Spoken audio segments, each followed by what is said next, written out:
Hello everyone, good morning. তোমরা সবাই কেমন আছো? কমেন্ট করে কিন্তু জানিও। আমরা কিন্তু বেশ ভালো আছি। চলে আসলাম তোমাদের সাথে আবার একটা ছোট্ট মিনি ব্লগ শেয়ার করতে। আজকে হচ্ছে মঙ্গলবার আর ঘড়ি কাঁটাতে বাজে এখন সকাল ৯টা। তো চলো আজকে সকাল থেকে দুপুর পর্যন্ত যা যা করবো সবটাই তোমাদের সাথে শেয়ার করব। তা তোমরা মিনি ব্লগটা দেখতে থাকো, আশা করছি তোমাদের ভালোই লাগবে। তো সকালে পুজো দেওয়া হয়ে গেছে, আজকে একটু শাড়ি পরেছিলাম। সকালে শাড়িটা পরা হয়েছে, এখনও চেঞ্জ করিনি। ভাবলাম এই কাজগুলো করে নিয়ে তারপরে বাজার তো সমস্ত সকালবেলা পাঠিয়ে দিয়েছে, সেই বাজারগুলো সমস্ত জায়গা মতন গুছিয়ে নিয়ে তারপরে শাড়িটা চেঞ্জ করব, তারপরে রান্নাবান্না করব দুপুরে আজকেরে। তা দেখো শাড়িটা পরে সত্যিই খুব অসুবিধা হচ্ছে, কাজ আসলে শাড়ি পরে কাজকর্ম করি না তো সকালে, শাড়ি পরে কাজ করতে পারছি না, খুবই অসুবিধা হচ্ছে। আর এই শাড়ির আঁচলটা এতটাই ভারী, শাড়িটা গায়ে একদমই রাখা যাচ্ছে না, তাড়াতাড়ি করে খুলতে পারলে আমি বাঁচি, জানো তো। এই শাড়ি পরে একদম কাজ করার মতন না। তা দেখো ঘর গোছানো হয়ে গেছে, এইবার চলো কি কি বাজার পাঠিয়েছে আজকে তোমাদেরকে দেখাই। আর সেই বাজারগুলো কিন্তু আমাকে গুছাতে হবে রান্নাবান্নার আগে। তা দেখতেই পাচ্ছ 2 ব্যাগ কিন্তু বাজার পাঠিয়ে দিয়েছে। তা অনেক কিছু মানে গ্রসারিও কিছু শেষ হয়ে গেছিলো। আর কালকে মার্কেট থেকে বাদাম নিয়ে এসে সেটাও ঢালবো, আর ডালও শেষ হয়ে গেছিলো, সমস্ত কিছু পাঠিয়ে দিয়েছে একবারে। আর মুসুরির ডাল, মুগ ডাল না, এগুলো আমাদের খুব একটা লাগে না, মানে প্রত্যেকদিন তো ডাল খাওয়া হয় না। যখন ডাল খাওয়া হয় তখন মানে একবারে 2 কেজি 3 কেজি করে ডাল আনলে আমার বহু দিন হয়ে যায় ডাল। আর কিছু দেখো মশলাও শেষ হয়ে গেছিলো, সেই প্যাকেটগুলো সমস্ত গুছিয়ে রাখলাম।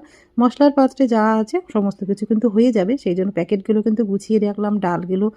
তো দেখো মুগ ডাল মসুর ডাল কিন্তু জায়গা মতন গুছিয়ে রাখলাম। রাখার পরে এবার কাঁচের যে কন্টেনারগুলো রয়েছে ওর মধ্যে আমান বাদামগুলো ঢেলে রাখবো। সেই দিন তো আমান বাদাম মার্কেট থেকে আনিনি, কালকে গেছিলো, কালকে আবার 2 প্যাকেট নিয়ে এসছে। তো ওটা জায়গার মতন ঢেলে রাখলাম। তারপরে আরেকটা কন্টেনারের মধ্যে দেখো চিড়ে ভাজা নিয়ে এসছে, সেগুলোও গুছিয়ে রাখলাম। তো দেখো ওই জায়গাটা অনেকটা নোংরা হয়েছে, সেগুলো পরিষ্কার করে নিয়ে এবার যে সবজিগুলো নিয়ে এসছে সেটাও কিন্তু একটা ঝুড়ির মধ্যে ঢেলে রাখবো।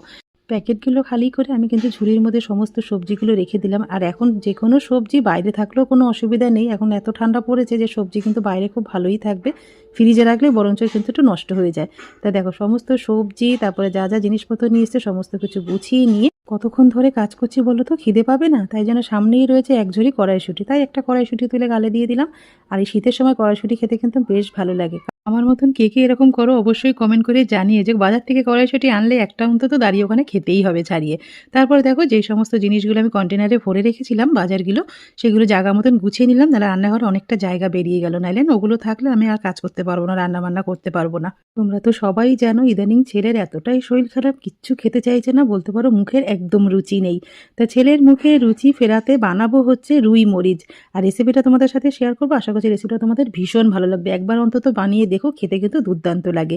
তা রুই মরিচ বানানোর জন্য কিন্তু আমি একটা প্লেটের মধ্যে কিছু মশলা নিয়ে নিলাম, তোমাদেরকে দেখালাম।